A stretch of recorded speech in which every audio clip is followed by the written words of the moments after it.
But I'm so glad that you guys are here, man. It is going to be an awesome time. Every year at Dwell, and sometimes we do multiple of these, but we like to go through a book of the Bible. I'm a Bible nerd. I love the Bible. I hope you hope that your pastors love the Bible because that's what we teach out of. As much as we can, I try not to share my own like opinions on how to.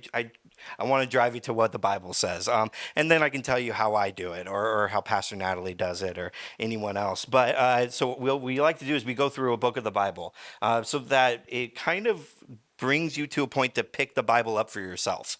It's really easy to go to a church and just rely on the pastor to pick up the Bible and go, whatever they're saying, I'm just going to choose to be true. The problem with that is we have a lot of examples of that not happening very well. So how do we solve that problem? Do we then just blame the pastors for leading us astray? I believe that Jesus has called us to be shepherds of our own home.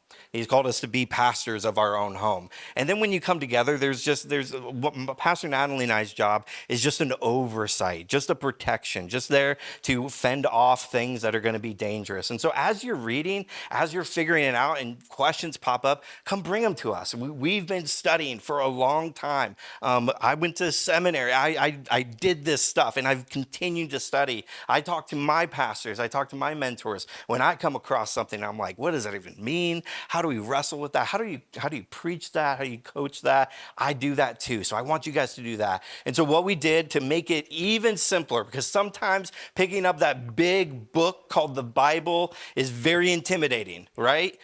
And anybody? No? You guys are all cool with it? Okay. It's weird. It feels like opening up like Lord of the Rings, right? It's like, or maybe even just like a huge history book where it's like, there's just a ton of stuff in there. It's a lot. And here, one of the things I just want to open up, this isn't in my notes, and so who knows if it'll go on the YouTube, but that's your benefit of showing up.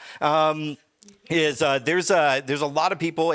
We call it the book, like the Bible is a book, but it's not really. There's books within the Bible. So think of it as a library.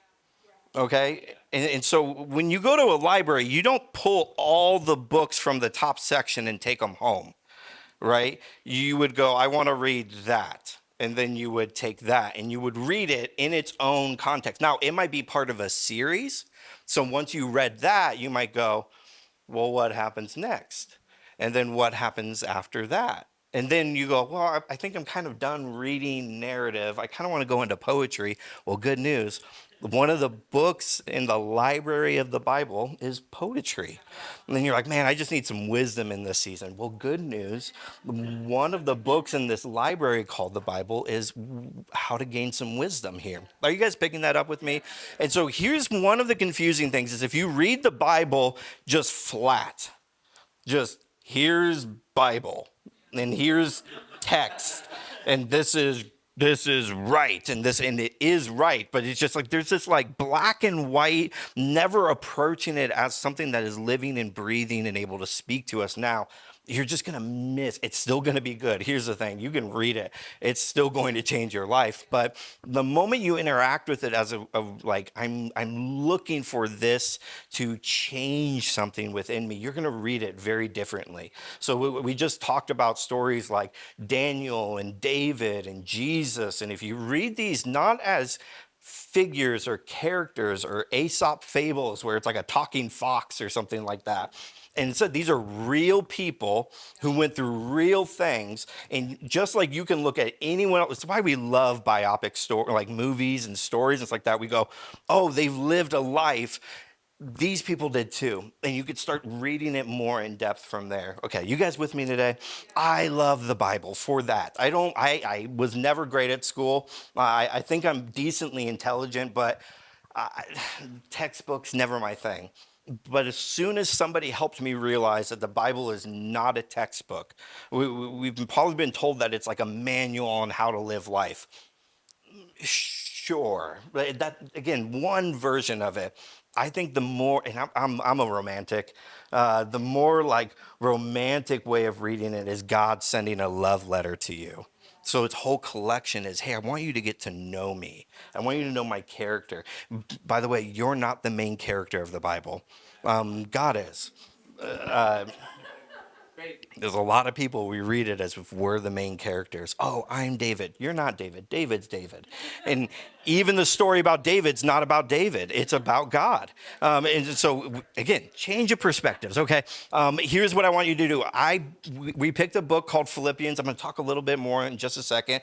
But we gave you Philippians just in this journal right here. And you're like, the whole book of Philippians in this? Yes, and some study pages, which is crazy. You're like, Philippians isn't that big. Exactly. Why? Because it's a letter. And if somebody sent you a book as a letter, you'd be like, I'm not reading this. But if they sent you like a couple pages of something, you'd go, great. Oh, they thought about this. There's some bigger thoughts. They're telling me some history here. You would read a couple pages. Are we starting to understand some of this stuff? So, Book of Philippians, for those who haven't done a lot of studying or don't know much about the Bible, that is perfectly okay. I love that, by the way, because it means that we are helping people that haven't been helped before. So, in the New Testament, there's a series of books. The first ones are called the Gospels: Matthew, Mark, Luke, John.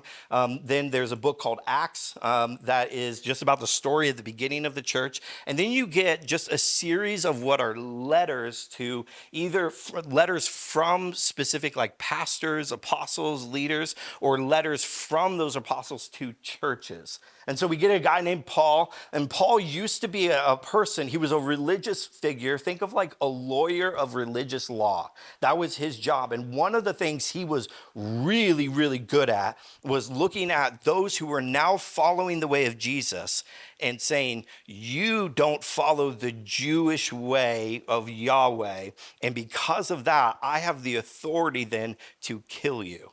And this was his main occupation, was how he was the best at this. It says that in the book of Acts, where the church is beginning, that this guy named Saul, his name changes to Paul later on, is there at the stoning of the first disciple. Like this is the man we're talking about. He has a radical encounter with God. And in this, God changes his name to Paul, and he gives him a new charge in life.